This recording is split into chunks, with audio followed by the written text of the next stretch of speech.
आज आपको थॉर्नडाइक का सिद्धांत बताऊंगी। थॉर्नडाइक ने कुल 8 नियम दिए हैं, जिसमें 3 प्रमुख नियम व 5 गौड़ या सहायक नियम कहे जाते हैं। ठीक है, इसमें मुख्य जो 3 नियम हैं या प्रमुख जो 3 नियम हैं, उसमें पहला है तत्परता का नियम।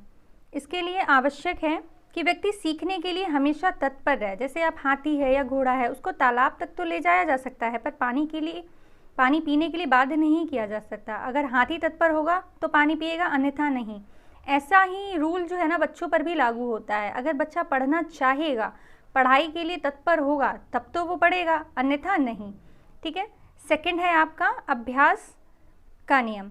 इसमें इसे प्रयोग व अनुप्रयोग व उपयोग अनुप्रयोग का नियम भी कहते हैं। कभी कभी ऑप्शंस में इस तरह से पूछ लेते हैं कि उपयोग अनुप्रयोग का नियम किसका है, तो आपको याद रखना है कि ये थॉर्नडाइक का है। ओके, तो इसमें क्या होता है कि जब हम किसी कार्य को बार बार करते रहेंगे तो वह प्रयोग व उपयोग में रहकर स्थायी हो जाएगा। जैसे कि आप अभ्यास करते हैं ना, किसी चीज़ को पढ़ते हैं, बार बार याद करते हैं, तो वो आपके उपयोग की चीज़ हो जाती है। अगर किसी कार्य को नहीं करेंगे तो हम उसको क्या करेंगे, भूल जाएंगे। तो अभ्यास के नियम को हम ऐसे भी समझ सकते हैं कि करत करत अभ्यास के जड़मति होत सुजान। ओके, जैसे कि ये है कि आप जब तक अभ्यास करते रहेंगे, उसमें कोई भी बुद्धू बच्चा भी होगा ना, वो भी अभ्यास से क्या होगा कि इंटेलिजेंट हो जाएगा।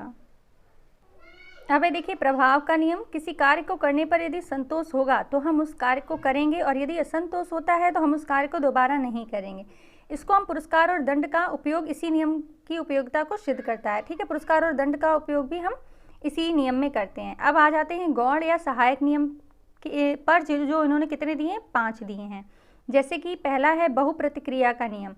तो इसमें क्या होता है, व्यक्ति किसी समस्या के समाधान के लिए अनेक प्रयत्न करता है। अंत में जिस प्रयत्न से उसे सफलता मिलती है, उसी प्रतिक्रिया का चुनाव करता है। ठीक है, तो किसी भी समस्या के समाधान के लिए उसने बहुत बार प्रतिक्रिया की, इसीलिए इसको क्या कहते हैं, बहुप्रतिक्रिया का नियम।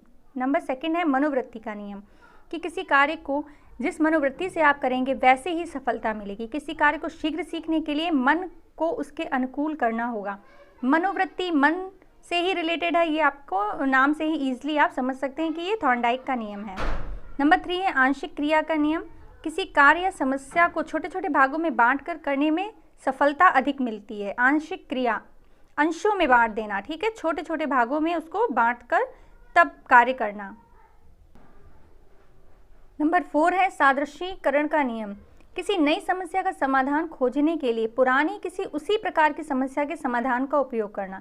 मतलब आप पहले कोई समस्या सुलझा चुके हैं, आपके सामने कोई वैसी ही नई समस्या आ जाती है, तो आप क्या करेंगे, आपने जो पहले समस्या सुलझाई है उसके समाधान को मतलब याद करेंगे कि हमने उस समस्या को किस तरह सुलझाया था, और उसी जो समस्या को जिस तरह आपने सुलझाया था वही नियम आप इसमें जो नई समस्या आई है उसमें भी यूज़ करेंगे। ओके, आई होप कि आप समझ रहे होंगे।